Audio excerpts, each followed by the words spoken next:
Welcome to our YouTube channel. दोस्तों चलिए आज परसेंटेज का एक और टॉपिक देखते हैं और इस वीडियो में दोस्तों 3 तरह का हम परसेंटेज का सवाल देखेंगे। तो चलिए स्टार्ट करते हैं। पहला सवाल, एक नगर की जनसंख्या 800 है तथा इसमें 5% प्रति वर्ष की दर से वृद्धि हुई है, तो 2 वर्ष के बाद इसकी जनसंख्या क्या होगी। तो 2 वर्ष के बाद जनसंख्या क्या होगी। अभी कितनी है, 800 है और 5% की दर से वृद्धि हो रही है।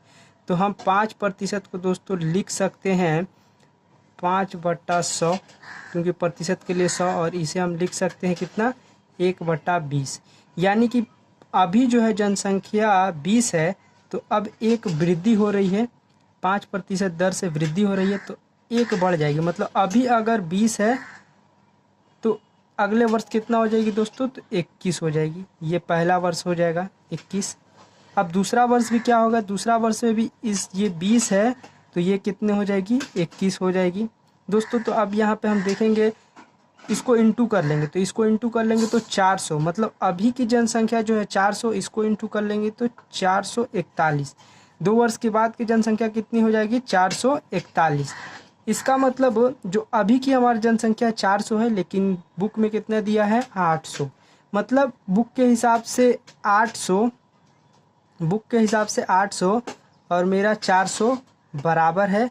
तो 2 साल के बाद पूछा है, तो जनसंख्या 2 साल के बाद कितनी होगी, तो 2 साल के बाद कितनी हो जा रही है दोस्तों, तो 441। तो 441 से इंटू कर देंगे, 2 0 कट गया, 4 से 2 बार में, और 2 से इसमें इंटू कर लेंगे तो 2 8 8 मेरा आंसर हो जाएगा 2 साल के बाद।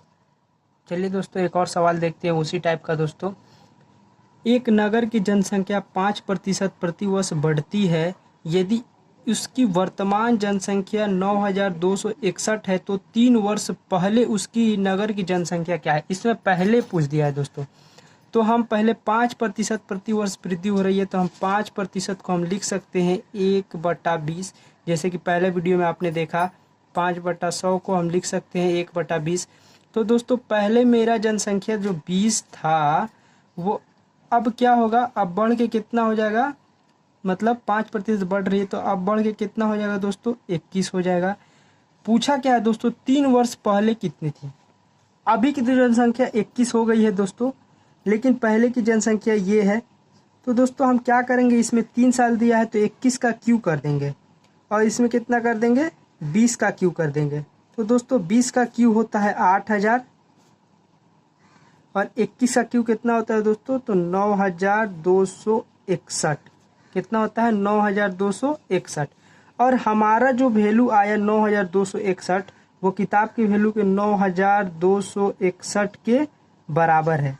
तो हम बोल सकते हैं 9261 बराबर है 9261 के। तो मेरा पूछा क्या है, 3 साल पहले, तो 3 साल पहले कितना था दोस्तों, तो 8000 था।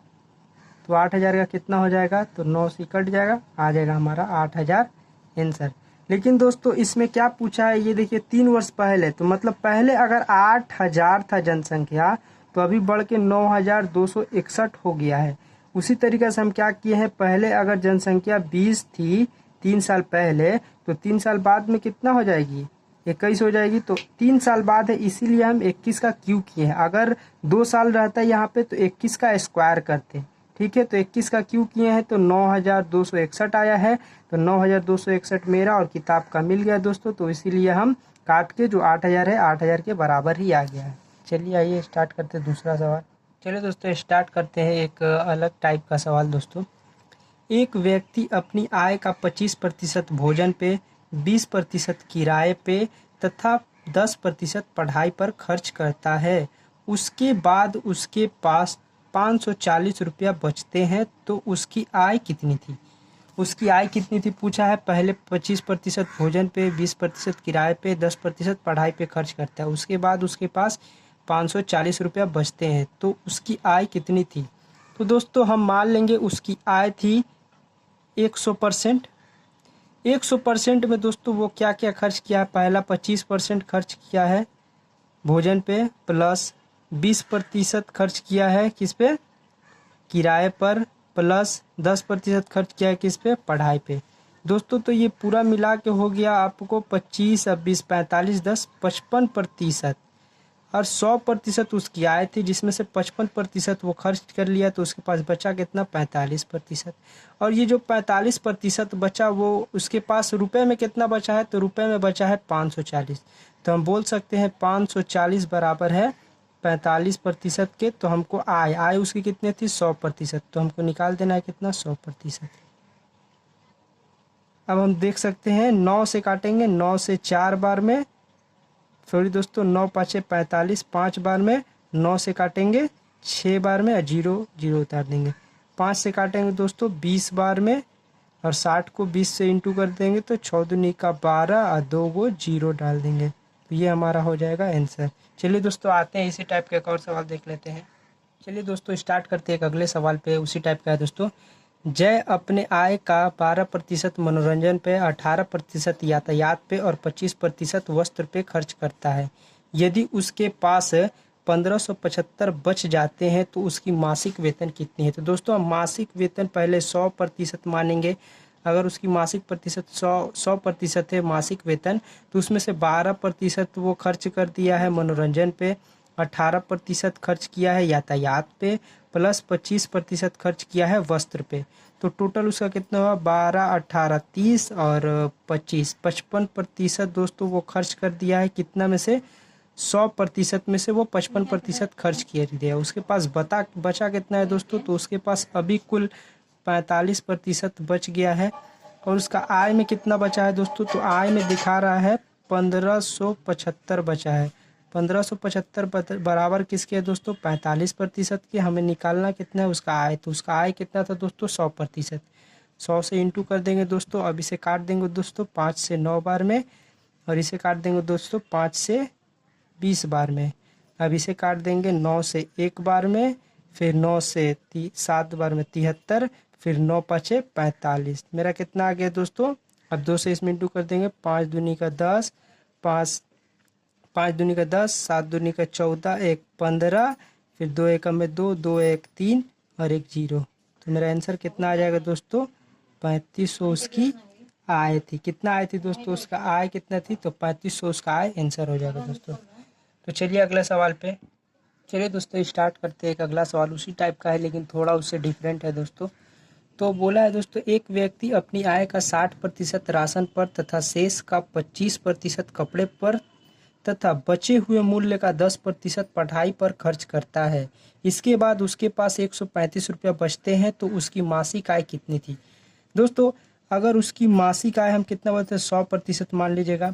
100% का 60% वो राशन में खर्चा कर दिया, तो 100% का 60% जो है वो राशन में खर्चा कर दिया। तो उसके पास अब बचा कितना दोस्तों 40%। अब क्या बोल रहा है, अब बचे हुए भाग का जो 40% बच गया है इसका वो 25% कपड़े पे खर्च करता है। तो इसका 25% कितना होगा दोस्तों, तो इसका 25% होगा 10। तो 10 और खर्च हो गया तो बचा कितना दोस्तों, तो और बचा 30%।